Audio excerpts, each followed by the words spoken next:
मोहम्मद रफ़ी, जिन्हें आज पूरी दुनिया रफ़ी या रफ़ी साहब के नाम से बुलाती है। रफ़ी साहब ने अपनी आवाज़ की मधुरता से एक अपनी अलग ही पहचान बनाई है। रफ़ी साहब ने अपनी उम्र में लगभग 26,000 गाने गाए हैं और इन 26,000 गानों में सिर्फ हिंदी गाने ही नहीं सीमित रहे। इन गानों में कई गज़लें, कई भजन, कई देशभक्ति के गीत भी शामिल रहे और इसी वजह से रफ़ी साहब एक ऐसी हस्ती रहे कि जिनको हर इंसान ने इतना चाहा। आज इसी सिलसिले में 24 दिसंबर 2021 को मोहम्मद रफ़ी फाउंडेशन ने एक प्रोग्राम ऑर्गेनाइज़ किया है जो कि एक शाम रफ़ी के नाम है और इसके जो ऑर्गेनाइज़र हैं अजमल आज़म साहब, उनसे जानते हैं और उनसे पूछते हैं कुछ सवाल कि लगभग कई वर्षों से हम देखते आ रहे हैं कि अजमल आज़म साहब रफ़ी साहब की बरसी और रफ़ी साहब का जन्मदिन बहुत ही ज़ोर शोर से मनाते हैं, काफ़ी लोगों को इनवाइट करते हैं। तो उनसे इसके पीछे का रीज़न जानते हैं कि सिर्फ रफ़ी साहब ही क्यों, और भी कई सिंगर्स रहे और भी कई सिंगर्स हैं जिनके लिए आप ऐसा कर सकते हैं, लेकिन सिर्फ रफ़ी साहब ही क्यों। अजमल आज़म जी, पहले तो आपका बहुत बहुत धन्यवाद कि आपने हमको अपने इस प्रोग्राम में इनवाइट किया। एक सवाल ये हमारे दिल में आया और हमने सोचा आपसे पूछ लिया जाए कि रफ़ी साहब ही क्यों, मतलब और भी कई संगीतकार और कई गायक हैं या रह चुके हैं जिनके जन्मदिन पर या जिनकी बरसी के ऊपर आप इस तरह का प्रोग्राम रख सकते हैं, लेकिन सिर्फ रफ़ी साहब ही क्यों? रफ़ी साहब सिर्फ इसलिए ज़रूरी हैं कि रफ़ी साहब जैसे singer versatility, quality, voice quality जो रफ़ी साहब के अंदर है वो किसी के अंदर नहीं पाई जाती है। और गाने का जो तरीक़ा है, क्लासिकल सीखे थे वो, उसके बावजूद फ़िल्मी गाने बखूबी गाते थे। और सबसे बड़ी खूबी उनकी ये थी कि हर फ़नकार के चेहरे मोहरे के हिसाब से उनकी गायकी होती थी और सब पर उनकी आवाज़ फिट बैठती थी, चाहे वो किशोर कुमार तक के लिए रफ़ी साहब ने गाने गाए हैं। इसलिए रफ़ी साहब गाना जो आपको रफ़ी साहब का बहुत दिल को छुआ हो? रफ़ी साहब के यूँ तो सारे गाने ही दिलकश होते हैं, लेकिन रफ़ी साहब का एक मुखड़ा जो रफ़ी साहब के लिए शायद बना था, तुम मुझे यूँ भुला न पाओगे, हाँ तुम मुझे यूँ जब कभी भी सुनोगे गीत मेरे, संग संग तुम भी गुनगुनाओगे, हाँ तुम मुझे यूँ। अच्छा, ये कितने सालों से आपका ये कारवां चलता आ रहा है इस तरह से रफ़ी साहब का बर्थडे या इस तरह से रफ़ी साहब का बरसी बनाना? और ये कारवां, जहाँ तक मेरा ख़ुद का सवाल है, यूँ तो पूरे हिंदुस्तान में लोग उनकी बर्थडे, उनकी बरसी बनाते हैं, लेकिन मैं एक एज एन आर्टिस्ट, मेरा कैरियर 30 साल का है। जब से मैंने गाना शुरू किया तभी से मैं रफ़ी साहब के प्रोग्राम को ऑर्गेनाइज़ करता हूँ। मुझे ये करते करते, पहले मैं उनकी बरसी मनाता था, अब उनकी बर्थडे भी सेलिब्रेट करता हूँ। साल में 2 प्रोग्राम करता हूँ। मोहम्मद रफ़ी मेमोरियल फाउंडेशन, जिसका मैं खुद चेयरमैन हूँ, फाउंडर चेयरमैन हूँ, उसके बैनर के तले ये प्रोग्राम होता है। और आज का प्रोग्राम जो हो रहा है वो मोहम्मद रफ़ी मेमोरियल फाउंडेशन और मसरूर एजुकेशनल सोसाइटी की जानिब से दोनों ने मिलकर ऑर्गेनाइज़ किया है। और जिसमें आज की शाम एक ख़ास फीचर्स हैं हमारे सत्येंद्र आर्या जी, जो कि इंडियन आइडल फेम हैं, बहुत अच्छे सिंगर हैं, बहुत अच्छे म्यूजिशियन भी हैं। आज उनको हमारे बैनर से सम्मान भी दिया जाएगा। और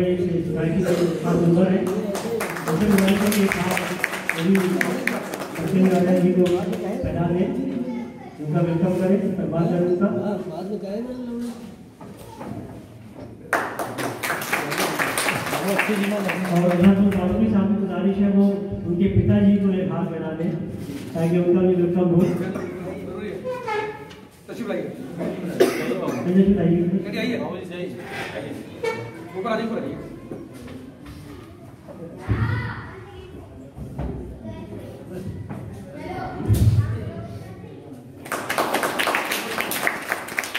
और उनकी माता जी मौजूद है यहाँ पर, फलक मंसूर, एक हार आपकी माता जी को उनका वेलकम करिए। उठाइए। फलक मंसूर डॉक्टर हैं, डॉक्टर साहब हैं, और वो माता जी को हार पहनाएंगी।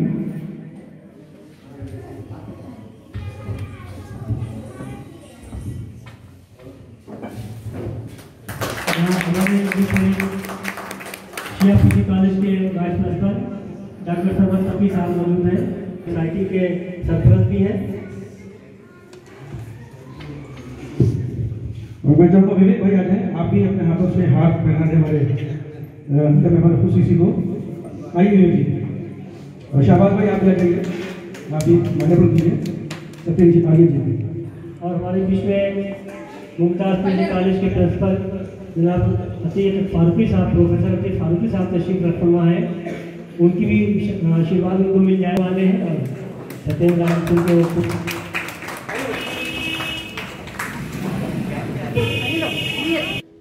आदरणीय रविंद्र जैन ने उनके लिए लिखा था। मैं कोशिश कर रहा हूँ और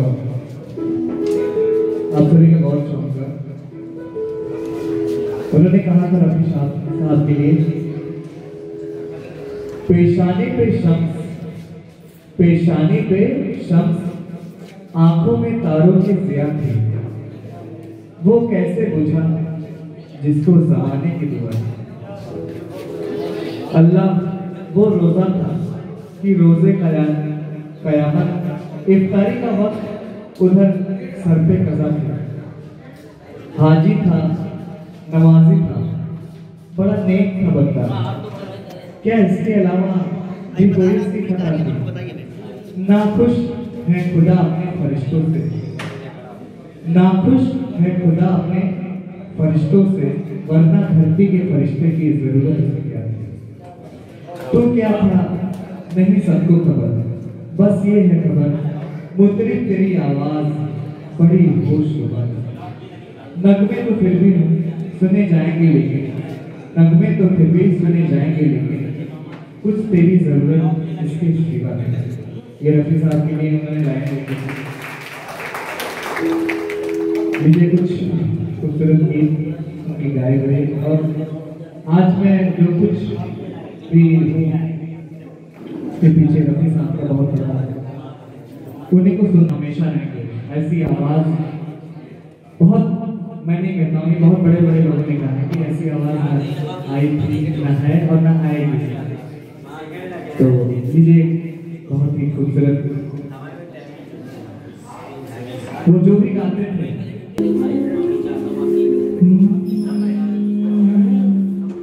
फिर लाल किला।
ना तो मैं किसी का हबीब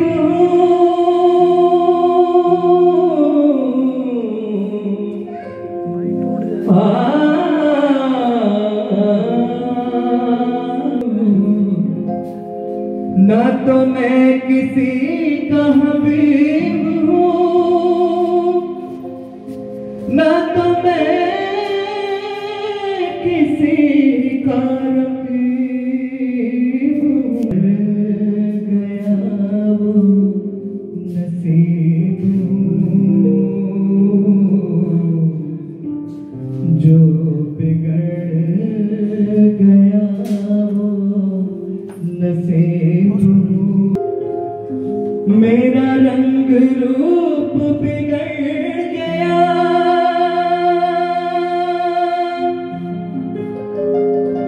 मेरा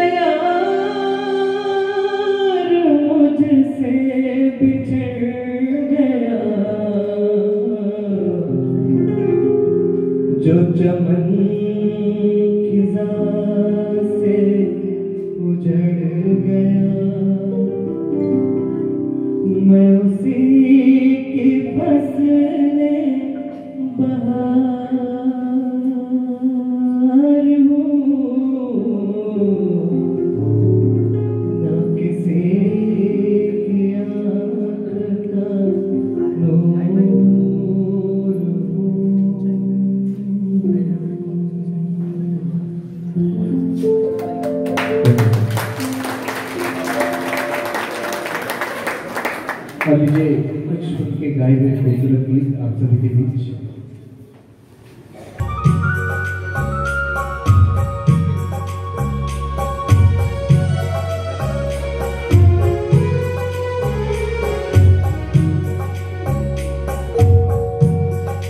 सुहानी रात ढल चुके, ना जाने तुम कब आओगे। सुहानी रात ढल चुके, ना जाने तुम कब आओगे।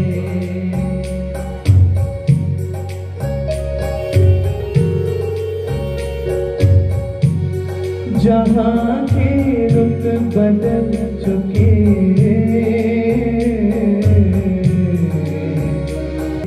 सुहानी रात ढल चुके, ना जाने तुम कब आओगे।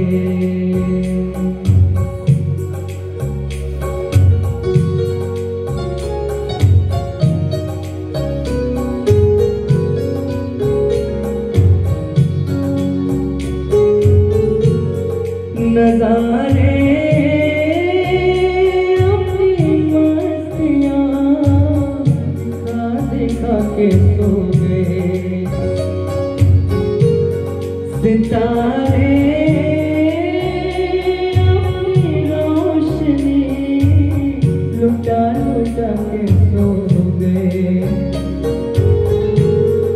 हर एक शम्मा जल चुके,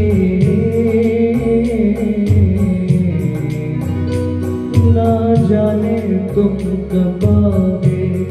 सुहानी रात ढल चुके, ना जाने तुम कब आओगे।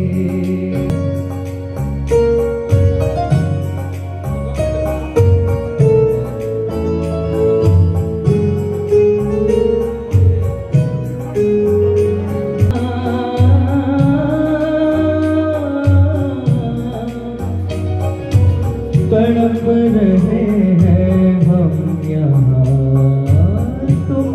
अब हमारे साथ मौजूद हैं मुमताज़ पीजी कॉलेज के एक्स प्रिंसिपल जनाब अतीक साहब। अतीक साहब, मैं आपसे जानना चाहूँगा रफ़ी साहब के बारे में आप क्या कहेंगे 2 शब्दों में? रफ़ी साहब तो म्यूज़िक के एक इंस्टीट्यूशन थे और उनका जो कंट्रीब्यूशन है उस ऊंचाई तक कोई पहुंच नहीं पाया। और ख़ासकर उनके गाने की क्वालिटी जो है वो वहाँ तक पहुंचना मुश्किल क्या नामुमकिन है, क्योंकि वो उनका जो सुर था सदाबहार सुर, चाहे वो लो पिच हो, मिडिल पिच हो, हाई पिच हो, एक ही सुर में उसी खूबसूरती से वो गाते थे। वो चीज़ हर दूसरे जो सिंगर हैं उनमें नहीं पाई जाती।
मिलेंगे। अब हम आपको रूबरू कराते हैं हमारे लखनऊ से बहुत ही ख़ास मेहमान हमारे इस प्रोग्राम में आए थे, सत्येंद्र आर्या जी। सत्येंद्र आर्या जी, ये बताइए सबसे पहले आपका इस म्यूज़िकल लाइफ में एंट्रेंस कहाँ से हुआ? जैसा कि मेरे पिताजी, हमारा जो बैकग्राउंड है वो भी संगीत से है। हमारे पिताजी भी बहुत अच्छे गायक, हमारी माताजी भी बहुत अच्छा गाती हैं, तो उन्हीं से मुझे बचपन से ही ये इंस्पिरेशन मिली और मैं वहीं से शुरू किया मैंने। अच्छा, जैसे कुछ बच्चे होते हैं वो जैसे म्यूज़िक लाइन में जा रहे हैं या डांसिंग फील्ड में जा रहे हैं, उसके साथ साथ वो पढ़ाई को ज़्यादा इंपॉर्टेंस नहीं देते हैं, तो क्या आप उनको कुछ कहना चाहेंगे कि भाई पढ़ाई भी साथ में देखें और अपनी फील्ड को भी साथ में देखें? नहीं, एजुकेशन बहुत ज़रूरी है। पढ़ाई आज के समय के लिए बहुत ही ज़्यादा ज़रूरी है, तो साथ में पढ़ाई को ज़रूर ले के चलें और आपका जो एम है उस पर भी ध्यान रखें, लेकिन आपका एजुकेशन भी साथ में चलता रहे। अच्छा, आपसे कोई कहे कि रफ़ी साहब को आपको 2 लफ्ज़ों में बयां करना है तो क्या आप कर पाएंगे? मैं एक लफ्ज़ में कहूँगा, वो भगवान थे।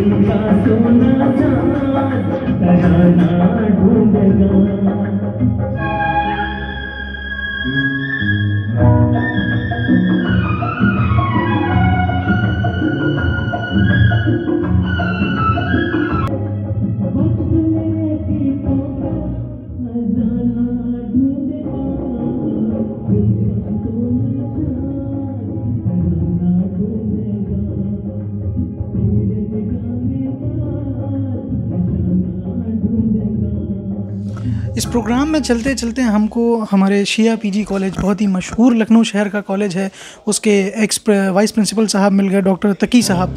तो तकी साहब रफ़ी साहब के बारे में क्या नज़रिया रखते हैं हम जानना चाहेंगे, और सबसे पहले ये जानना चाहेंगे कि रफ़ी साहब को क्या आप 2 अल्फाजों में बयां कर सकते हैं? मोहम्मद रफ़ी साहब अपने ज़माने के ऐसे सिंगर रहे हैं कि जिनका कोई मुतबादिल नहीं है।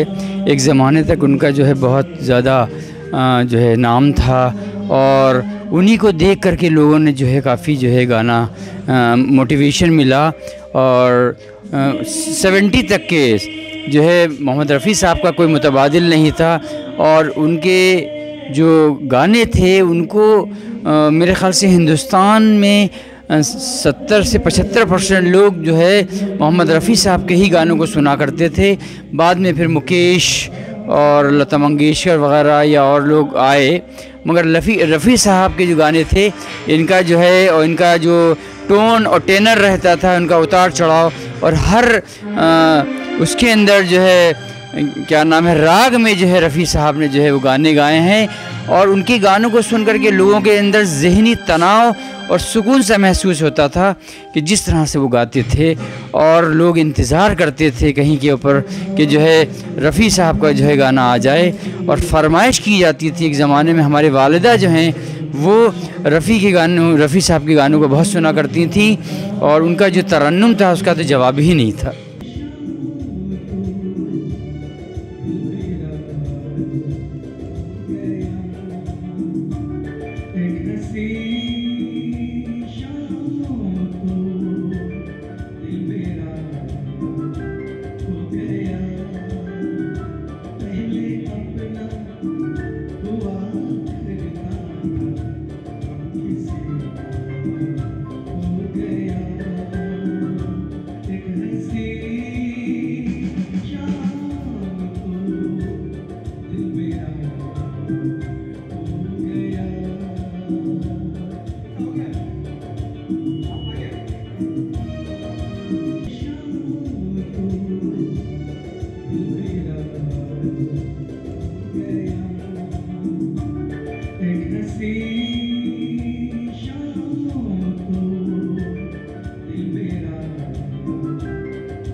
आइए हम बात करते हैं डॉक्टर मंसूर हसन साहब से और जानते हैं कि रफ़ी साहब को लेकर इनके दिल में क्या अल्फाज हैं या रफ़ी साहब के लिए इनके दिल में क्या मोहब्बत है।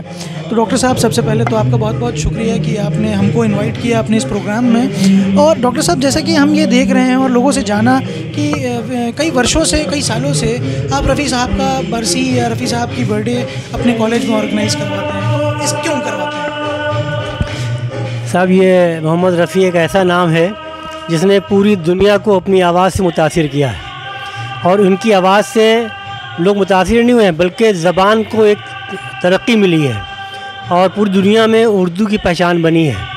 हमारी इंडस्ट्री में जितने भी लोग हैं वो जितना उर्दू को तरजीह दे रहे हैं, उसमें सबसे ज़्यादा गाने जो गाए हैं उर्दू में वो रफ़ी साहब ने गाए हैं।